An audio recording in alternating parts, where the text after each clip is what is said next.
Bab 29. Kecanduan negatif. Kebahagiaan didasarkan pada penyesuaian harapan kita untuk menjaga keseimbangan diri kita. Kita kebanyakan tidak senang, bisa mengalami stres, berada di bawah tekanan emosional, tidak mendatangkan kegembiraan bagi kita. Pada saat kita mempunyai kekuatan yang mengandung racun berbahaya seperti perasaan tegang dan khawatir, kita akan mencari sesuatu yang dapat menjauhkan kita dari kejengkelan. Jika sesuatu yang kita cari ternyata manjur untuk melenyapkan ketegangan, maka kita akan menjadi sangat bergantung kepadanya. Keadaan ini disebut sebagai kecanduan. Ada 10 macam kecanduan yang dapat menghancurkan diri kita, yang biasa kita pakai dalam menanggulangi stres. Semua kecanduan negatif ini dapat merusak kesehatan kita, memperpendek umur kita, melumpuhkan kekuatan kita, mengurangi daya tahan dan vitalitas kita, menciptakan pengaruh yang buruk pada diri orang lain, tersisih dari kenyataan hidup, menghancurkan diri kita dan mengurangi harga diri kita, serta membatasi keberhasilan hidup kita. Dalam bab berikut ini akan mendiskusikan 4 kecanduan positif dalam kaitannya dengan kegelisahan. Keempat kecanduan positif ini tidak dapat menolong diri kita untuk menanggulangi stres. Perkataan menanggulangi sebenarnya tidak terlalu efektif. Keempat kecanduan ini justru menyebabkan kita memanfaatkan stres, memberikan perasaan bangga atas keberhasilan kita, menolong kita menghadapi kenyataan, dan memperbaiki pengaruh kita terhadap orang lain. Semuanya meningkatkan kekuatan kita, daya tahan kita, umur dan vitalitas diri kita, dan sekaligus meningkatkan kesehatan kita. Selain itu, kecanduan positif ini dapat mempertajam kreativitas kita, memperkuat citra diri kita, dan meningkatkan harga diri kita, termasuk keberhasilan hidup kita. Ke-10 kecanduan negatif adalah merokok, alkohol, kafein, makanan, televisi, kebanyakan tidur, obat-obatan, perjudian, kesedihan, sikap bermusuhan. Kenalilah bahwa semua yang negatif bisa meninggikan atau merendahkan. Seluruhnya bisa meningkatkan kekuatan kita atau kelemahan kita. Juga perhatikan bahwa terdapat 2 penyebab stres, kebosanan. Bila kita merasa kurang mendapat tantangan dan kewalahan, jika tantangan yang kita hadapi membuat kita merasa kerepotan. Keduanya timbul karena harapan kita. Kalau pengharapan kita terlalu tinggi, kita akan mudah menjadi kerepotan. Dengan kata lain, kita berada dalam bahaya kelebihan beban dan mudah mengalami korsleting. Bila pengharapan kita terlalu rendah, kelemahan kita akan menjadi kebosanan. Sebab itu, kebahagiaan didasarkan pada penyesuaian harapan kita dan menjaga keseimbangan diri kita. Dirangsang dan dimanja. Perhatikan 2 macam emosi yang ingin kita alami. Dirangsang seperti bersemangat dan bergembira, dan dimanja seperti merasa senang, rileks, dan puas. Kita ingin meningkatkan harapan kita agar kita bisa dirangsang. Tapi jika kita banyak menuntut diri kita, maka kita akan kewalahan sendiri. Lalu kita perlu mengurangi harapan kita, misalnya dengan berlibur panjang, membaca buku, dan dimanja orang. Namun bila kita terlalu rileks, kita mungkin akan cepat merasa bosan. Karena itu, kita perlu merasakan rangsangan dan dimanja orang dan sekaligus menghindari reaksi terhadap kebosanan dan kesalahan. Bagi mereka yang membenci kebosanan dan perlu dirangsang, sering akan bergantung pada hal yang meninggikan, yang bersifat menghancurkan diri sendiri. Kita kebanyakan senang menjadi orang yang hyper dan suka menghadapi krisis. Bahaya yang bisa kita atasi akan menciptakan kesenangan tersendiri bagi kita. Dengan sengaja, kita menciptakan stres agar kita bisa merasakan kegembiraan dalam hidup kita. Lalu ada juga di antara kita yang ingin membius dan menenangkan pikiran, tubuh, dan ego kita. Keadaan ini menjadikan kita amat tergantung pada hal yang merendahkan, sehingga kita akan berusaha menghindar dari tekanan tanggung jawab yang dibebankan kepada kita. Kita cenderung mudah tersinggung, lemah, dan menghindari konfrontasi. Lihatlah baik-baik pada ke-10 kecanduan negatif dan nilainya semuanya sebagai hal yang meninggikan dan merendahkan. Perhatikan bahwa keduanya termasuk hal yang meninggikan dan yang merendahkan. Kemudian, identitas kecanduan negatif mana yang menjadi tempat bergantung kehidupan Anda? Kalau Anda bergantung pada hal yang meninggikan, maka ini menunjukkan bahwa Anda membenci kebosanan dan senang menikmati kesenangan diri sendiri. Sebaliknya, jika Anda bergantung pada hal yang merendahkan, ini menunjukkan bahwa harapan Anda telah mendorong Anda ke dalam situasi yang diliputi stres, sehingga Anda berniat menenangkan ego Anda agar bisa bertahan hidup secara emosional. Merokok adalah hal yang meninggikan. Zat nikotin bisa menyempitkan pembuluh darah yang akan mengurangi arus oksigen ke otak. Otak yang mulai kehabisan oksigen akan mengirimkan perintah kepada kelenjar adrenalin untuk menyalurkan adrenalin ke dalam jantung guna meningkatkan arus darah sebagai pengganti berkurangnya oksigen. Jantung kini berdenyut rata-rata 22% lebih cepat dari biasanya. Karena itu, merokok adalah hal yang meninggikan bagi mereka yang membenci depresi, tidak sabar menghadapi keletihan mental, dan menganggap bahwa sebatang rokok sama dengan satu suntikan adrenalin. Jadi tembakau adalah obat perangsang. Alkohol adalah hal yang merendahkan. Alkohol bukanlah obat untuk rileks, melainkan penyebab depresi. Minum alkohol disukai oleh orang yang ingin menghindari egonya dari kenyataan hidup. Alasan mereka menganggap alkohol sebagai hal yang meninggikan adalah karena alkohol dapat membebaskan mereka dari segala hal yang merintangi diri mereka, sehingga mereka menjadi tidak peduli lagi pada reaksi orang lain. Kita lalu menjadi begitu spontan dan barangkali mengutarakan rasa takut dan amarah kita atau menceritakan kisah yang bukan-bukan. Reaksi semacam ini bisa timbul hanya karena kita telah menjadi begitu rileks dan kehilangan kendali diri, sehingga kita tidak mempedulikan lagi pendapat orang tentang diri kita. Kafein adalah hal yang meninggikan. Kita kebanyakan bergantung pada kafein agar kita merasa segar di pagi hari dan bisa mencegah diri kita dari rasa mengantuk sepanjang siang dan malam. Namun, kafein tidak dapat memberikan kepada kita kekuatan apapun. Alasan mengapa kafein merangsang kita adalah karena kafein adalah jenis obat. Di samping dapat menyenangkan kita, kafein juga mengurangi kekuatan kita dan nantinya akan menyebabkan kekecewaan. Kafein juga mengakibatkan reaksi yang sangat aktif, mempercepat denyut jantung atau mengacaukan sistem pengaturan waktu dalam sistem psikologis tubuh kita, misalnya siklus makan dan tidur kita. Sebagai tambahan, dia merupakan faktor yang menimbulkan serangan panik di antara 15% penduduk, selain menyebabkan rasa gugup pada diri setiap orang.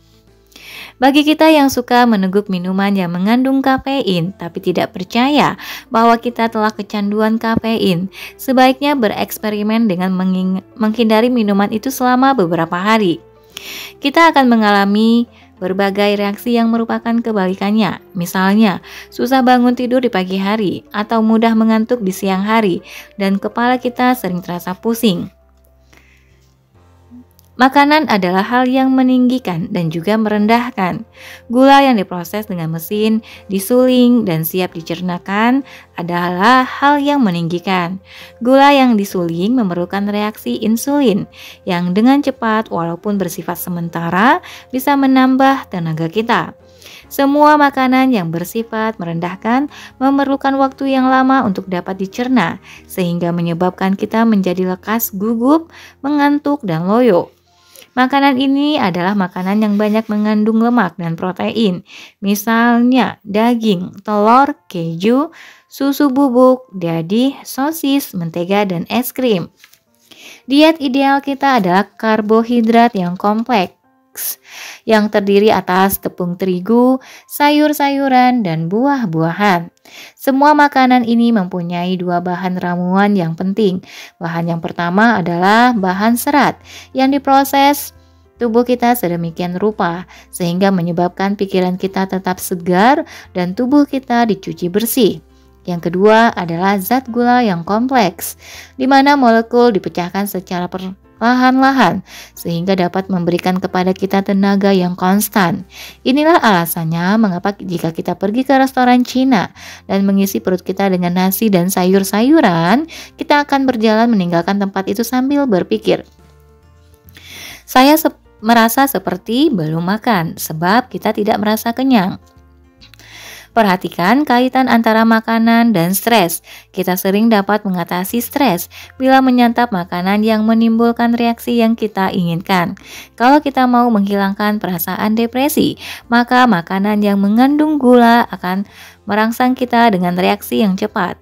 Demikian pula, jika kita mengalami stres yang terlalu berat dan kita ingin rileks, maka semua makanan yang bersifat merendahkan atau menentang kita menyebabkan kita merasa seperti terbius. Sebab itu, kita harus memahami hubungan antara stres, kecanduan, dan sukses kita. Televisi adalah hal yang merendahkan. Menonton siaran yang sama selama 30 detik saja akan mengurangi tingkat frekuensi gelombang listrik pada otak kita, menyebabkan pikiran kita menjadi terpesona selama berjam-jam. Berdasarkan penyelidikan para ahli, walaupun belum didokumentasikan secara cermat, menunjukkan bahwa televisi dapat menyebabkan berhentinya pertumbuhan dendrites pada sel-sel otak. Selain itu, menonton televisi adalah kegiatan yang pasif. Kebanyakan tidur adalah yang merendahkan. Semua orang dewasa yang tidur lebih dari 7 atau 8 jam per malam barangkali menggunakan tidur sebagai alasan untuk melarikan diri dari kenyataan hidup. Dengan berbuat demikian, kita sengaja menghindarkan diri dari tanggung jawab kita. Di samping itu, kebanyakan tidur juga mengakibatkan timbulnya sakit kepala. Obat-obatan dapat merupakan hal yang meninggikan dan merendahkan. Kokain, LSD, obat perangsang seks, amfetamin adalah obat-obat perangsang. Hal ini yang merendahkan bisa berupa misalnya obat penenang seperti Valium, obat tidur, dan ganja. Kita sebenarnya tidak memerlukan obat penenang untuk menenteramkan kehidupan kita. Jenis obat yang membuat kita menjadi kecanduan memberikan petunjuk akan penyebab dari frustrasi kita. Bila kita tergantung pada hal yang meninggikan menandakan bahwa kita adalah orang yang pembosan dan selalu merasa perlu dirangsang. Kalau kita tergantung pada hal yang merendahkan, mungkin kita mempunyai kesulitan dalam menghadapi kenyataan, mengalami stres yang cukup berat, dan ingin menenangkan diri kita sendiri. Perjudian dan berfoya-foya adalah hal yang meninggikan. Jika kita sudah kehabisan uang, maka hal ini akan menimbulkan depresi. Depresi adalah hal yang pasti merendahkan, di mana kita memiliki reaksi yang dikondisikan untuk memendam stres. Perilaku seperti ini memperlihatkan dirinya dalam bentuk sikap menghindar seperti menunda-nunda sesuatu, kelesuan, dan tangisan.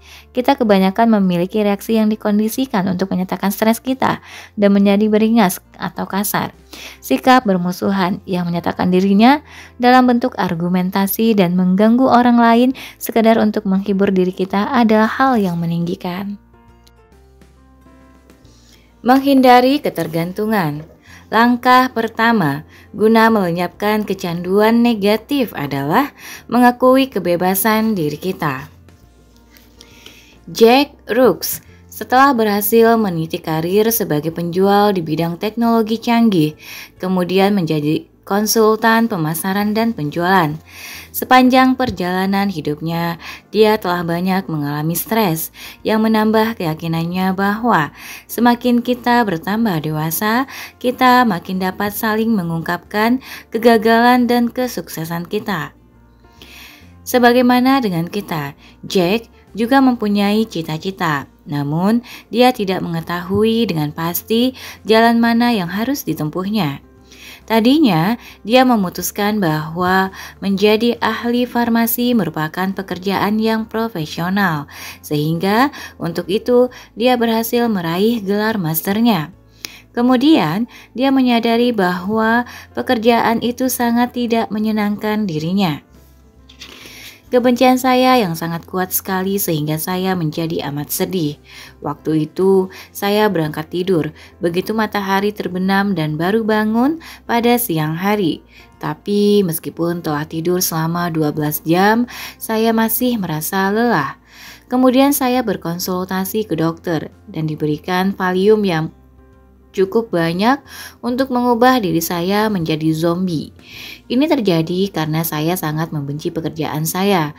Ketika itu, saya masih berusia 26 tahun dan saya merasa sudah tidak memiliki masa depan lagi.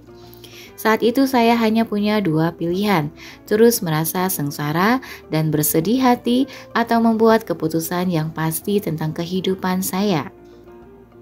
Memang sangat sulit membayangkan betapa takutnya saya untuk meninggalkan karir saya, membuang begitu saja kerja keras yang sudah saya jalani selama 7 tahun dan juga gelar kesarjanaan saya, serta memulai lagi dari bawah. Hingga kini, saya telah banyak meluangkan waktu saya untuk berbuat baik kepada orang lain. Sekarang adalah waktu yang tepat untuk melakukan sesuatu bagi diri saya sendiri. Tapi saya tidak mempunyai kemahiran, keahlian, atau pengalaman di bidang lain. Saat itu jalan keluar yang melintas dalam pikiran saya hanyalah niat untuk mencoba menjadi penjual. Di samping itu, saya juga dengan perasaan was-was telah memutuskan bahwa saya tidak akan bisa menghadapi kegagalan lagi. Namun tanpa sadar, saya justru telah memasuki bidang profesi yang penuh dengan kegagalan dan penolakan. Demikianlah, waktu itu secara psikologis saya mengalami kelumpuhan total, penuh rasa takut dan tidak memiliki keyakinan terhadap kemampuan diri sendiri. Saya hampir mustahil bisa sukses, tapi akhirnya saya malah berhasil di luar dugaan. Sukses yang dialami Jack dimulai dengan cara yang sama seperti yang dialami kebanyakan orang yang berhasil. Dia bisa mengambil keputusan. Jack bertekad membuat komitmen untuk mengendalikan dirinya sendiri. Saya bertanggung jawab penuh terhadap segala sesuatu yang saya lakukan. Semua kekeliruan yang terjadi semata-mata adalah kesalahan saya sendiri. Sukses yang saya alami kemudian mulai menambah keyakinan diri saya. Bisnis saya mulai nampak cerah dan saya bisa mengumpulkan banyak uang untuk melunasi hutang saya, membeli sebuah rumah yang bagus dan memiliki sisa uang yang cukup untuk menikmati liburan. Sukses menempatkan diri kita pada peluang yang lebih besar dan juga pada bahaya kehilangan segala-galanya. Bila seseorang semakin sukses, maka dia akan makin berada dalam bahaya pengembangan, sentuhan Raja Midas yang rumit. Kita tentu masih ingat akan kisah mitologi yang menceritakan bahwa Raja Midas berhasrat agar apa saja yang disentuhnya bisa berubah dalam sekejap menjadi emas. Berhati-hatilah terhadap hasrat Anda dalam hidup ini, karena Anda akan menemukan dan kembali diingatkan bahwa semuanya bukan merupakan keinginan Anda yang sebenarnya. Demikianlah, apa saja yang disentuh Raja Midas dalam sekejap berubah menjadi emas, termasuk pula istrinya, anaknya, anak-anaknya, dan makanan yang dipegangnya. Kita kebanyakan kalau sudah sukses juga mengembangkan anggapan yang sangat keliru bahwa apa saja yang kita sentuh pasti akan berubah menjadi emas. Sukses membuat kita menjadi buta sehingga kita tidak melihat adanya bahaya di balik setiap kesempatan. Jack melanjutkan ceritanya. Saya lalu membuat kekeliruan. Saya menjadi mabuk sukses. Peluang untuk mengembangkan perusahaan saya nampak begitu menggoda sekali. Tentu saja, dalam setiap tindakan selalu mengandung resiko, tapi saya senang mengambil resiko. Berani menghadapi resiko merupakan jalan hidup saya. Dan seandainya langkah yang saya ambil benar, maka dalam seketika saya akan menjadi jutawan. Ternyata tindakan saya sangat keliru karena dibutakan oleh hasrat untuk meraih keuntungan yang sebesar-besarnya.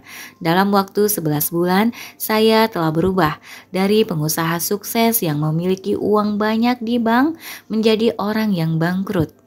Maksud saya, uang saya ludes sama sekali. Mengalami kebangkrutan memang sangat menakutkan. Segala harapan dan impian Anda ikut lenyap tertelan emosi sewaktu menghadapi para kreditor. Harga diri Anda telah jatuh sampai ke titik yang paling bawah sekali. Saya malu karena mengalami pailit, membuat Anda rasa malu karena mengalami pailit, membuat Anda menjauhi semua teman akrab Anda. Dan nampaknya tidak ada seorang pun yang peduli akan nasib Anda. Hidup Anda berakhir sampai di sini. Saya telah menjual semua milik saya yang berharga untuk membiayai keputusan saya yang serakah. Bisnis saya sudah tamat dan hutang saya banyak. Barangkali hal ini merupakan keangkuhan saya karena saya tidak pernah mengakui bahwa diri saya telah jatuh pailit. Secara logika, keputusan yang saya ambil sudah benar, namun entah bagaimana saya tidak bisa menghindari kewajiban saya. Analisis pada persimpangan jalan. Saya lalu bertanya pada diri sendiri, kenapa ada di antara kita yang selalu berhasil dan bertambah jaya, sementara yang lainnya malah sering gagal dalam setiap usahanya. Apa yang membedakan orang sukses dengan orang gagal? Anda harus dapat menggambarkan diri Anda sebagai orang yang memiliki kemampuan meraih sukses. Usaha Anda pasti akan sering menemui kegagalan, kecuali bila Anda bertekad bahwa Anda pasti bisa sukses dan Anda memilih jalan menuju keberhasilan. Anda harus mengembangkan keuletan untuk melanjutkan usaha Anda, walaupun berbagai rintangan selalu menghadang di hadapan Anda. Jika Anda tidak mengambil keputusan untuk bisa berhasil, dan bila Anda tidak menggambarkan diri Anda sebagai seorang yang sukses, maka rintangan yang Anda temui akan menghentikan segala bentuk usaha Anda.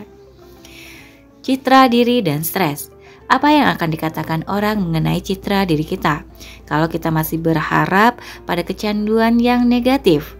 Tentu saja kita tidak terlalu memikirkan diri kita sendiri. Makin positif citra diri kita, makin besar keinginan untuk mengalami penderitaan fisik dan emosional guna melenyapkan hal yang negatif dan menambahkan hal yang positif. Beberapa tahun yang silam, anak laki-laki saya yang paling besar setelah menyelesaikan kuliahnya dan kembali pulang ke rumah, hanya suka menghadiri pesta dan minum bir setiap malam Sabtu. Lalu pada hari Sabtu, dia akan tidur sepanjang hari hingga sore. Selanjutnya, pada malam Minggu, dia akan begadang sampai pagi dan menjadi gugup pada hari Seninnya.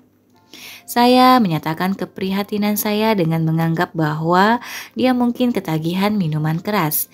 Dia berkata, kalau saya bisa minum 2 gelas kaleng bir setiap malam Sabtu, bagaimana mungkin saya punya masalah pribadi?